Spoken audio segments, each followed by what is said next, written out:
ملا څوک ده؟ پام کوه چې ملا پسې څه ونه وایي.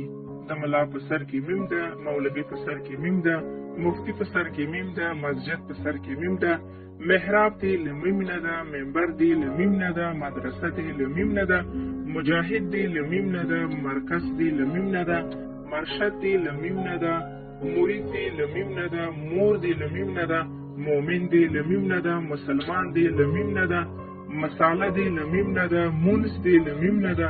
میم ډیر مبارک ده او مبارک هم له میم نه ده، او چې میم دی په سر کې نه وي مسلمان هم نه، ځکه مسلمان هم له میم نه ده. مستقیم هم له میم نه ده، مینه هم له میم نه ده، محبت هم له میم نه ده. مازدیګر ښه وخت وي، ځکه مازدیګر هم له میم نه ده. ملګری دی هم له میم نه دی.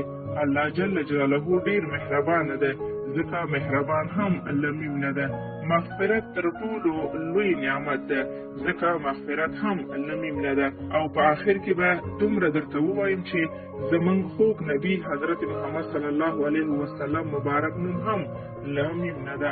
نو انسان پام کوه چې ملا پسې څه ونه وایي، ځکه چې ملا د همدې پیغمبر صلی الله علیه وسلم حقیقي وارث دی.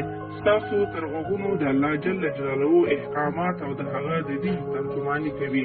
نو چې کله دې له میم سره محبت پیدا شو نو مزې کوه، ځکه مزه هم له میم نه ده. او مکمل انسان بشي او پام شي مکمل هم له میم نه ده. بس نور مو په خدای جل جلاله سپارم، که څه ترخه درته لګېدلي وي معافي کوئ، ځکه چې معافي هم له میم نه ده. نو رښتیا ووایاست چې میم څومره محترم او مکرم حرف دی، چې محترم او مکرم دواړه له میم نه دی.